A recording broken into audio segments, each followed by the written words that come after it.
Hi everyone. My name is Chris Boudreau. I'm Manomet's Donor Relations Manager. I want to thank you so much for joining us for today's presentation, River Herring, Little Fish, Big Impact. I'm joined by Hayden, Manomet's Senior Fisheries Program Manager, who will be leading today's webinar. If you're new to Manomet, we are a science-driven sustainability nonprofit.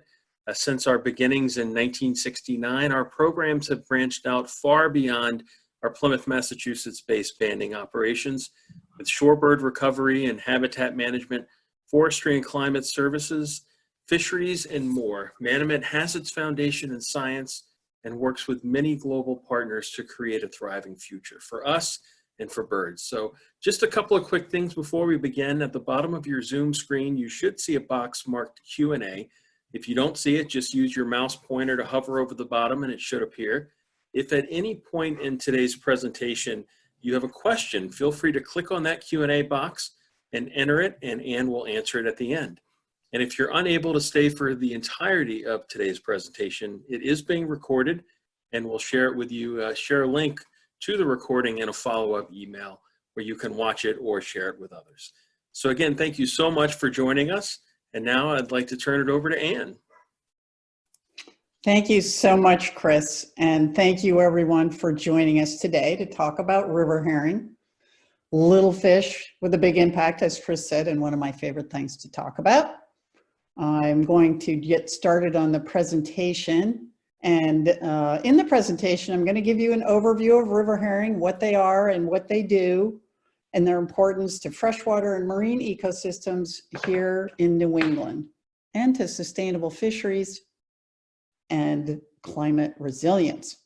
I'll describe our work making the case for river herring restoration, documenting the impact of restoration, and supporting communities engaged in restoration and research. And I'll identify at least a couple things that you can do to help. So this is the time of year to talk about river herring. Their upstream migration is a sure sign of spring's renewal, and is often noted in the press, as in this story in the Boston Globe last month. River herring are also the key to renewing the health and vitality of our coastal ecosystems, and maybe even a key to renewal of our faith that ecosystems can be restored and our use of them made sustainable. River herring restoration is a demonstrated success story. To me, it represents not so much of turning back the clock, but of building more resilient ecosystems for the future. It's a good news story and a visible manifestation of environmental success. And it's hard not to find joy in watching these fish following their instincts as they surge upstream each spring. So what are river herring? Well, it's a collective term for two very similar species, alewives and blueback herring. They are anadromous, like their well-known cousin, the Atlantic salmon, which means that they live in the ocean, but they spawn in fresh water. Now, alewives and blueback herring are impossible to tell apart without cutting them open. So we just lump them together and refer to them as river herring. But we know from population studies that of the two species, alewives are the much more abundant, at least here in New England. And why are they important? They are the building block of coastal ecosystems. They help drive the nutrient cycle between fresh and marine waters and are an important component of coastal food webs. They're what we refer to as forage fish, food for other fish, as well as mammals, birds, and other predators. And importantly, they are crucial to rebuilding iconic species of groundfish here in New England, including cod and haddock. And I want to mention another similar species that's sometimes confused with river herring, and that is the Atlantic herring. This is a different species. It lives entirely in marine waters, completes its life cycle in the salt water, and it's also a very important forage fish. So here's a map of the range, species range for alewives on the left and blueback herring on the right. You can see that their ranges extend far south from where we are, And this may confer some resilience to climate change on these two species, at least with regard to the temperature effects of climate change. And this is unlike many of our other species in the Gulf of Maine, which are at or near the southern limit of their range. So what's the current status of river herring and what happened? Well, estimates are that river herring abundance is at less than 10% of historic levels. And what happened is a series of insults over the last 400 years. You can see on the left a dam. This is one of hundreds built across New England, most of which totally prevent the upstream migration of fish. We also built a lot of roads in New England, and you can see in the middle what we call a perched culvert. The engineering choice for a road crossing of a stream is to put in a culvert, and if it's not done right, it prevents, as in this case, the upstream migration of fish. On the right is a fishing trawler. River herring are bycatch in Atlantic herring and groundfish fisheries in the offshore fishery. Pollution is also a factor for these fish, but much less so since the passage and implementation of the Clean Water Act. And then finally, the channelization of streams in urban areas is a form of habitat loss that affects these species as well. But the good news is that river herring can be restored. Unbuild it, well, in this case, the dam, and they will come. This is the picture of the breaching of the Edwards Dam in Augusta, Maine, just over 20 years ago. The dam had been there for 160 years, and it was unclear, would the fish come back or not? And the answer turned out to be yes, and in droves. So I like to say these fish might not be smart, but they are persistent. The Edwards success, which was based on a precedent-setting change in federal regulation, inspired projects across the country. Something like 2,000 dams have been removed since Edwards. Now, part of the success of river herring restoration is due to their prolific nature. They exhibit high fecundity. Each female produces tens to hundreds of thousands of eggs. And they also have what we call a high stray rate. They're quite opportunistic about finding spawning habitat. They're not anywhere near as committed to returning to their natal river as Atlantic salmon. So at the Edwards situation, there might have been fish coming up that river that weren't spawned there to begin with at all. And some were, as fish had been trapped for a number of years below the dam and transported upstream for release in spawning habitat there, which helped to jumpstart the recovery. So have you seen a restored alewife run? Well, I recommend that you get out and find one. There are projects up and down the coast. I'll mention two. Here on the left is Town Brook in Plymouth, near Manomet's headquarters. The run has been restored, and there's a beautiful park where you can walk along the stream and observe the fish.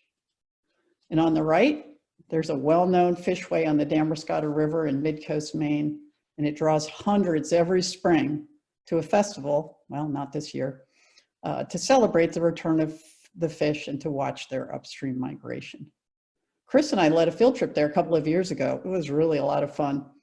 We even saw elvers, baby eels, making their way upstream alongside the fish. And in addition to the fish, you're likely to see osprey and eagles lining up to catch the fish. We had planned a field trip to Town Brook this year. Maybe next year, Chris, huh? Let's hope. For all the successes we've had today at restoring river herring runs here in New England, there are tens, maybe hundreds more restoration opportunities. So restoration involves tracking how many fish make their way upstream. Counting migrating fish is a spring ritual in many communities and is one measure of the success of restoration. Here's an example from Maine's Penobscot River. 2 large dams on the lower river were removed and a bypass built around a third at a cost of tens of millions of dollars. And the work was completed in 2015. The graph on the right shows increasing returns, and the number will just increase as obstacles to migration are removed on the Penobscot's many tributaries. So in 2013, there were 13,000 fish counted, and last year, 2.86 million fish. So the upstream migration of fish in the spring is dramatic, but the other migratory event back to the sea has more ecological significance. Adult fish only stay upriver in the lakes and ponds that are their spawning habitat for a few short weeks. In fact, if you observe the upstream migration of the fish towards the end of the season, you'll see adult fish already heading back downstream to the ocean. But then, starting as early as July and continuing into October, the resulting juveniles, they're about 2 to 3 inches long, as you see in the pictures there, they begin making their way to the ocean for the first time in their case. And they do it by the billions. Yes, that's billions with a B. This is a bumper sticker that was made by Bailey Bowden, a fisherman and restoration activist in the town of Penobscot on the Bagaduce River here in Maine. Now, Bailey understands that these billions of fish are part of the nutrient cycle that connects fresh waters and marine. It's like the rain cycle. River herring, especially the juveniles, are part of this nutrient cycle as they are food for fish higher up the food web. We now know that these billions of juvenile river herring become prey for something else beginning almost immediately upon hatching. Those that make it to the ocean spend at least their first winter and maybe their second in or near the estuary where they reach the ocean. Adults tend to migrate south along the coast. Analysis of historical data demonstrates that juvenile groundfish, cod and haddock, aggregated near the mouths of rivers at the end of the summer and the beginning of the fall. Not a coincidence, they were responding to the dinner bell. Juvenile river herring were and can be again a major source of food for such fish. Our work, Manomet's and societies, is to rebuild that food source, a key component of rebuilding once abundant stocks of brownfish in the Gulf of Maine. So what are the drivers of restoration? How do we motivate people and communities to engage in restoration? Well, for many, it's just to bring back this natural wonder. Upstream migration captures our imagination every spring. There's a sense of local pride in restoring a river or stream, and many appreciate the ecological significance of such efforts. And here in Maine, fishing is a big driver of restoration. On the left is a picture from our commercial river herring fishery. There aren't these fisheries along the rest of the range of these species. It's only here in Maine where we have healthy enough stocks to sustain a fishery. And the demand for these fish is from lobstermen who are looking for a source of fresh bait as they're setting out their traps in the spring.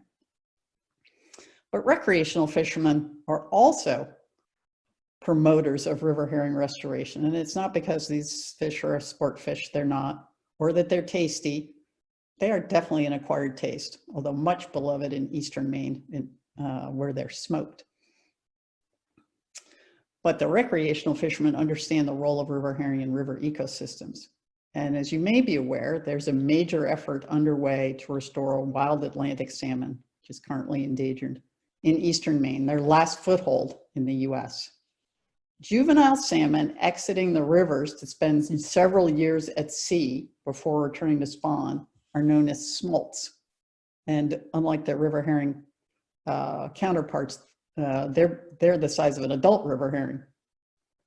The smolts migrate downstream at depth near the bed of the river, just as the adult river herring are migrating upstream near the surface. And so the river herring are what we call a prey buffer for the smolt. The more river herring there are, the fewer smolt are consumed by predators such as osprey, cormorants, and other wildlife. Well, who wouldn't want all streams to be restored, or rivers? Well, dam owners for one. The owner of a 65-foot high hydropower dam in Ellsworth is fighting to renew a license to generate hydropower. The Federal Energy Regulatory Commission is weighing the requirement to restore fish against the rights of the dam owner. And this new requirement to restore fish came in since the license was granted 30 years ago. It's a similar situation played out with Edwards. So stay tuned on that one. Also opposed are lakefront homeowners concerned about their property values when the lake in front of their house shrinks to a narrow river or stream. And although the theory has been debunked, some sport fishermen are concerned that their favorite pastime of bass fishing on Maine's lakes and ponds will be disrupted as if river herring compete for the bass for prey. And finally, in some communities, like both Kennebunk and Whiting here in Maine, the mill pond created by a dam is an amenity that is strongly tied to the community's identity. And finally, let's not forget, restoration is expensive. So back to our work. We work with communities where there's consensus regarding restoration, that it's something that should be done. Here's a picture of Bailey Bowden, made the bumper sticker, who lives in the community of Penobscot. And we work with Bailey and others like him in Eastern Maine, where much of this work originated. In Eastern Maine, there's less development pressure, there's less damage to undo, and the culture is deeply connected to natural resources. It builds on our work with the Down East Fisheries Partnership, co-founded by Manomet, that is focused on rebuilding freshwater and marine ecosystems, sustainable fisheries, and thriving fishing communities. Fishermen who want to harvest river herring are driving force behind restoration in this area. Many have worked for years using bucket brigades to lift returning fish over barriers, ensuring that streams are kept clear of obstructions, and advocating for funding for restoration. Rights to harvest river herring are awarded by the local municipality. Because the fisherman who acquires these rights can't fish in other rivers, his or her interests are aligned with sustainable practices. The same principle operates in Maine's lobster fishery, a globally recognized leader in fisheries sustainability. So Bailey spearheaded an effort to replace a dam with this beautiful rock and pool natural fishway, and the fish have returned. Here's a fisheye view of what the stream looks like today. So our work recognizes that every river or stream is different, not only in how restoration is achieved, whether it's removing a dam, building a fishway, or replacing a culvert, but in ecological and physical characteristics of the river or stream. The biggest predictor of river herring productivity, of the abundance that is possible in any given river or stream, is the amount of spawning habitat, that is, acreage of lakes or ponds. Other factors also affect production of juveniles, including water chemistry, the depth of the lake of the pond, the cycle of nutrients through phytoplankton at the base of the food web, and the zooplankton that consume them and in turn are consumed by the river herring. Now, this feature of local variability and local dynamics is important throughout ecosystems in general, not just in this situation. And it is in general a challenge for management. One size fits all doesn't work well. Local knowledge and participation by users is important in achieving restoration and sustainability. So the biggest question faced by scientists studying river herring productivity is, given this variability among watersheds and river systems, how many juveniles can any one system generate? What is the productivity of that system? The number of spawning adults is important, but it's not the only factor. Understanding the relative numbers of juveniles produced in any given stream has two benefits. First, it improves management. It gives a better understanding of how many migrating upstream adults are needed to restore ecosystem structure and function, and of how many adults can be sustainably harvested. Second, it gives us some idea of the contribution of these rivers and streams to food webs in estuaries and nearshore waters. So we're working to provide communities like Penobscot and Bailey. We're working on restoration with new tools and newly emerging information for understanding their river herring population and river herring populations in general. We also give them an added argument for investment in restoration. That is, that the benefits extend well beyond their river and their fishery. Characterizing changes in productivity will also allow us to help document the return on investment in restoration. Well, here's the problem. It's very difficult to monitor juveniles. They're small, they exit out of the river, out of ponds over a long period of time, from July through October. They exit in pulses that are related to rain events, to food supply, probably other factors. A scientist described to me following a very large school of juvenile river herring down the Penobscot River after it was opened up in 2015. And he said that literally the water in their wake was clear of plankton. They're just eating their way down to the ocean. Now you can't net them. It kills too many of them. So we're looking at non-invasive tools that usually are not usually accessible to communities. For example, we're using high resolution sonar to track them. And we are partnering with John Lichter, an ecologist at Bowdoin College, in this work. And I'm going to play you a video of the sonar this is from the Nequasset River in Woolwich, where they recently rebuilt a fishway. It's taken above the fishway as juveniles are heading to the outlet of the lake. And you can see these tiny fish as they're schooling and they're heading close to the shore. And you will see in a minute why. Here come the bass who think that they look like a pretty tasty lunch. So this type of technology allows us to get a sense of the abundance, at least for a given period of time, and also some of their behavior. Another new tool is something called environmental DNA, or eDNA. And this is a newly developed methodology for looking at non-invasive technique for studying the presence and absence of aquatic organisms in water bodies. So fish and other aquatic organisms shed genetic material all the time in waste and other products. It is possible to take a water sample, extract the strands of DNA in that water sample, and then compare them to known genome maps of fish of interest. In this case, alewives and blueback herring, and their genomes have been mapped, and those maps are readily available. And you can compare your water sample to an assay that has recognizes, compares them to these two species. And this is a exciting new development that is going to give us a new tool for developing data on juvenile river herring.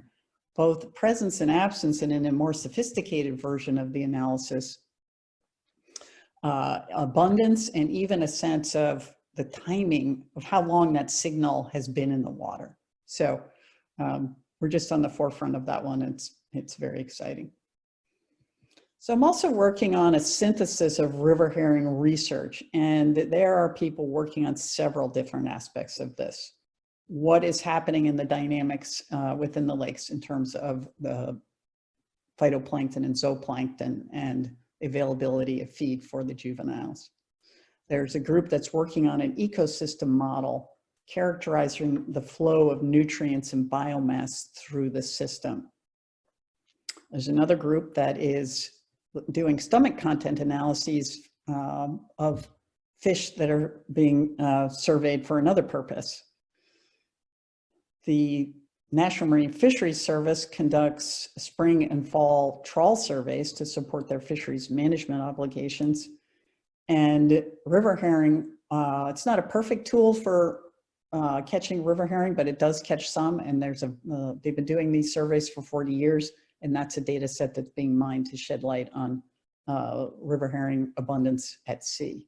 And then finally, a relatively new and exciting development, Simon Thorold at the Woods Hole Oceanographic Institute has developed a methodology where he compares carbon to nitrogen ratios in the amino acids of fish muscle tissue. And why does he do this? Because it allows him to identify terrestrially derived nutrients, think juvenile river herring, compared to marine derived nutrients. And he can follow these nutrients through the food web and therefore look at the impact of river herring restoration on coastal food webs. Now, he tested that methodology and proved that it worked with samples that we collected in Eastern Maine in 2013. He's just received funding to start using this methodology as a monitoring tool, and we would look forward to seeing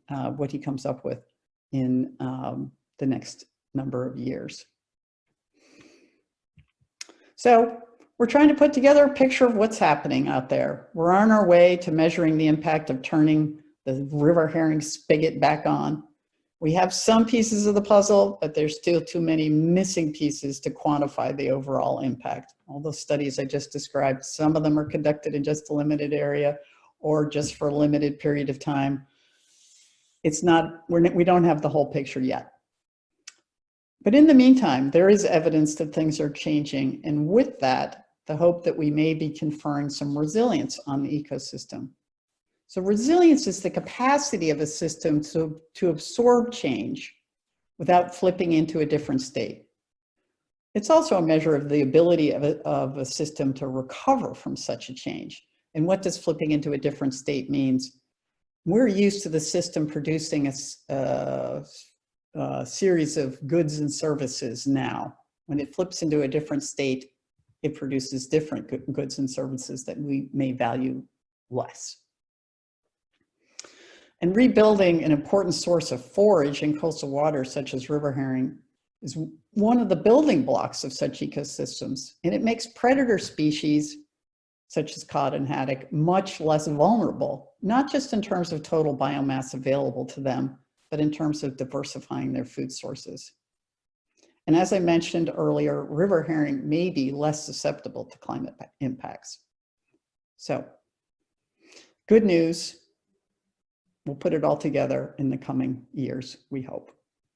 So what can you do? Well, you can help count the fish, and it's fun. You can do it at a river or stream near you. Check with a local organization for volunteer opportunities. Many have adapted them for social distancing. Or you can count fish from the comfort of your own home. Here's a URL for an opportunity to count fish migrating upstream in town Brook in Plymouth right now. I'm going to show you how it works and how easy it is. The website will show you a short video. This one is 16 seconds. You count the number of fish who cross out of the picture heading from left to right. So I'm going to start the video. Nothing happening so far. Oh, there's a fish. 1, 2, 3, 4, 5, 6. And this was a video that was taken on Sunday. They upload them regularly. So you count the fish and you enter it in the space provided, and that's it. I have to warn you, it's a little bit addictive. It's a really nice antidote to too many Zoom meetings, too much pandemic news. I don't know, whatever is getting on your nerves. Maybe nothing gets on your nerves, I hope so. And then you can click on the data tab and you can see what your counting is used for. And the scientists use it to estimate the total fish run. And it's really fascinating to see how much variability there is. Well, why don't the fish just run up the stream and get it over with? Well, it's probably has to do with rain events and water temperature, cloudy days, not cloudy days.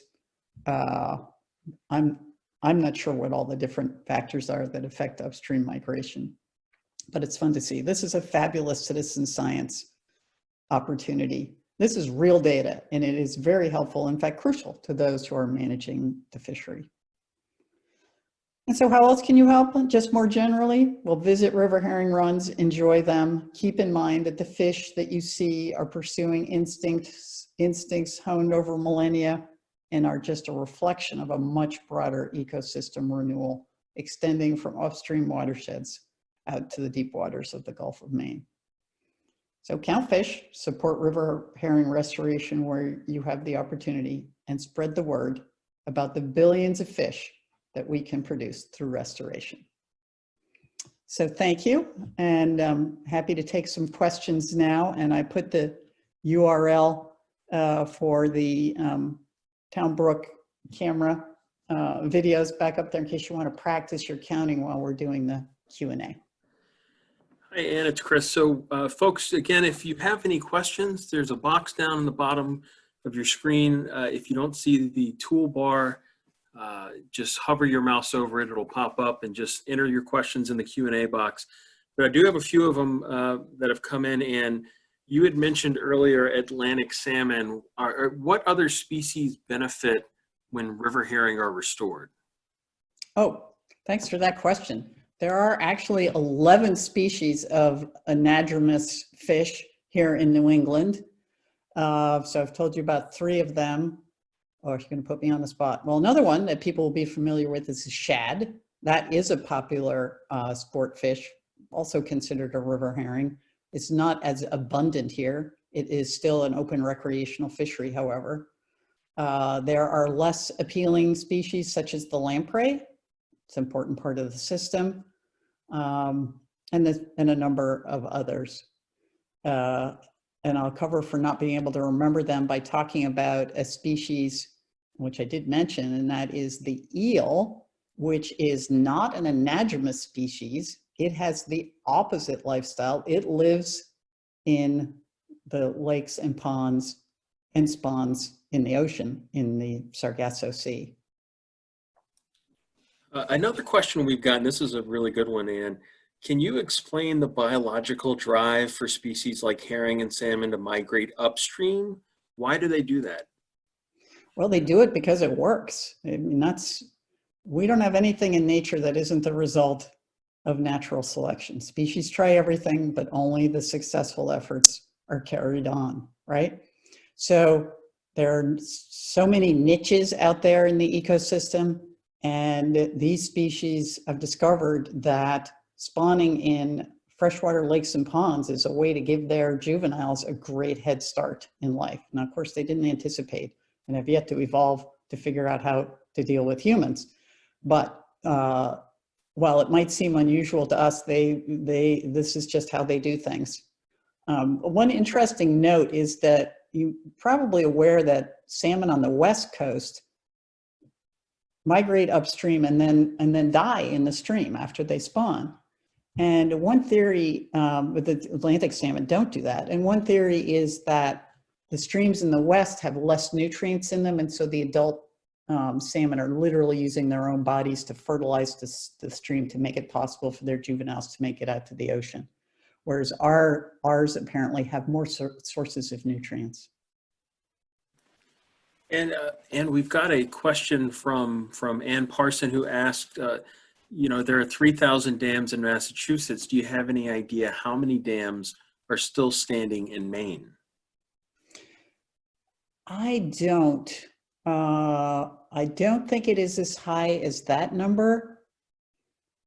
And, they're not all big ones like the one I showed the picture of, or even bigger like the one in Ellsworth. Many of them are very old and no longer functional, mill dams for sawmills and that type of thing.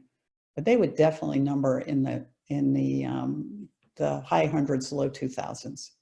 And the Nature Conservancy has done a wonderful survey of, it's not just dams, of culverts. Now, there's nothing less sexy than going out there and finding culverts that are blocking fish, but it's a huge issue, and it has highlighted that as something that we need to think about as municipalities and states repair roads. Yeah, our next question comes from Peter, who asks, are Pogies related to river herring? And I hope I'm pronouncing that right. You got it right. So Pogies are shorthand or common name for menhaden. And while, yes, they are another forage fish, they are not anadromous. They are a fully marine species like our Atlantic herring. They migrate into the Gulf of Maine in the summer and don't live here year-round, but are an important source of forage here in the Gulf of Maine. And many of us who will remember, it was probably 20, 30 years ago when the Pogies were so abundant that they would crowd into coves and they would use up all the oxygen and they would just die. It was an amazing phenomenon. Sometimes blamed on fishermen, sometimes blamed on other sources that would use up the oxygen. but they are also a very prolific species. Let's see. Another question we have is, are there any invasive species that impact herring populations? Oh, that's a good question. Not that I'm aware of, at least in New England. There are, freshwater systems have some invasive species. We've probably all heard about carp. But I am not aware that that's an issue for river herring restoration. It's a good question, though. And Chet asks, are there published criteria for water quality of streams and rivers to qualify for getting the green light for fish passage efforts? That's a great question. It's not so much water quality; it is the likelihood that the upstream habitat will be able to sustain a population. So the Department of Marine Resources works closely with people like Bailey and in the town of Penobscot to figure out whether that stream is one that is a good candidate for restoration, and it has to do with the quality of the habitat, not so much the water quality, but is that a place that juveniles will be able to thrive? And they start by, as I mentioned, it takes a long time to kind of get the momentum and the funding lined up, and the engineering and the landowner approvals, et cetera, to replace a dam or to tear a dam down. But in the meantime, you can take fish that are pooling below the obstruction and either hand carry them, or the Department of Marine Resources has a stocking truck, and they get them up above the obstruction and put them in the lake or pond. And the juveniles are able to exit over whatever the obstruction is, assuming there's a big enough rain event. So that's more the criteria, and that they have limited, capacity to do this stocking. So they can't do it for everybody. Our next question comes from John. He's got a couple of questions that are related. He notes that 2 dams were recently removed from the Shawsheen River, which flows into the Merrimack. And he asked how long before dams are removed before river herring return to formerly dammed streams to spawn. Well, as I said, if they've had fish trapped and trucked above the dam, then it could be the next year. It takes 3 years. A juvenile river herring goes to sea and doesn't return upstream for 3 or 4 years. So when we're looking at the Penobscot River, you're really looking at a 3 or 4 year delay from when you take the obstructions out to when you start seeing the big returns. But it's like clockwork. It's predictable. And in the couple of follow-up questions that John had, do they need pea gravel to spawn in? And are streams that have been dammed generally silted up? Pea gravel. So I associate pea gravel with moving water, and alewives spawn in still water in lakes and ponds. The blueback herring, by contrast, spawn in moving water. So that might be a question more related to that species. But the eggs of the river herring are sticky, and they stick to vegetation or whatever they find at the bottom of the pond. But I wouldn't say that they are pea gravel obligates, if that's the right word. And I'm sorry, there was a follow-up to that? Yeah, the second question was, are streams that have been dammed generally silted up? That was a big issue, a big controversy with the removal of the Edwards Dam, which had been there for so long. And yes, a lot of silt had accumulated behind it. The concern was that it would have toxic materials in it. And because there had been some breaches of the dam by flooding events, et cetera, over the history of the dam, it turned out it didn't have a huge accumulation behind there. And what you do see when you take out a dam like that, it's not pretty, because what had been a lake is now a lot of mud on either side and then a narrower river down the middle. I mean, in 20 years, you wouldn't notice now if you drive across the bridge in Augusta, it looks beautiful. But there is it initially is not a pretty sight. Our next question is, how has, what effects have climate change had on river herring? Well, one issue that we worry about has to do with the fact that climate change has changed our patterns of precipitation. So we get more rain than snow. So our spring runoff is, the freshet has different characteristics than it did before. But more importantly for river herring, we tend to have more drought conditions in the fall. And without sufficient rain, the river herring get marooned in their lakes and ponds. They need to have water flowing out of those lakes and ponds in order to get down to the ocean.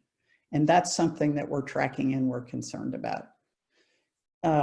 For many species, we have increased temperature. If there's not sufficient stream, particularly if there's not sufficient stream shading, then the water can get too hot for species. That's an issue for Atlantic salmon. They need cold water refugia. But we think that's maybe less of an issue for river herring because they do occur in much warmer areas than ours. We've got a question from Steve. Steve is in South Carolina, and he says that they have little to no alewives, but the blueback herring are floodplain spawners. And he asks, is this the preferred spawning habitat for bluebacks here in New England? Well, as I said, they do prefer to spawn in moving water, and I do believe that to some degree, the proportion of the two species flips as you go south, so they may be much more important to the river herring population down in the mid-Atlantic and southeast. I'm less familiar with that. But yes, I would say that they want to spawn in flowing water. I'm not sure exactly what he means by floodplain, but yes, their preference is flowing water. We have time for a couple more questions. Anne, how are fisheries and fishermen being affected by COVID-19? Well, oh, it's been terrible. It's really been terrible. Our main fishery here in Maine is the lobster fishery. It's a $500 million fishery, and the bottom has dropped out of the market. So our fishermen are struggling to make up for those markets. And it is, I mean, it's a really, we produce way too many lobsters for us to consume here in Maine or New England or even the US. They're shipped all over the world, and the markets are way, way down. So that's an issue. It's one of our strategies in the fisheries division at Manomet. One is restoration. You've just heard a lot about that, but the other is diversification. So we are working hard to diversify the fisheries here in Maine so that we're less dependent on any one. The other thing that we're trying to do, and this is an opportunity during COVID, is to get people to think about the fish that they can buy locally rather than buying fish that's imported from somewhere else, and that this can help our fishermen. And as I said, the fishermen have a role to play in restoring our ecosystems. Counterintuitive to some, but in another webinar, I can discuss why I think that is true. So supporting local fishermen is really important, and buying local seafood. Now, most seafood is consumed in restaurants, something like 60 to 70%. People need to get over their fear of cooking fish at home. It's not hard. It's much easier than making sourdough bread. And find your fish shop. There are fishermen are now doing a lot of direct sales. And you can Google, you'll find Facebook groups and websites that will connect you with how you can buy local fish. And cook it at home. We're all at home anyway. Might as well enjoy some good seafood while you're there. Well, Ann, I just want to thank you so much for sharing your insights and knowledge with us today. And thank you everyone for joining us and for being part of this special webinar. I know many of you who tuned in are longtime members and supporters of Manomet, so I just want to say thank you. I want you to know how grateful we are for your support and your generosity and commitment. So again, thank you so much for visiting us with us today virtually. And we hope to see you again on a future webinar. You can always find out what's coming up at manomet.org/events. And again, Ann, thank you so much. Really appreciate your time. You're welcome. Thanks, everyone.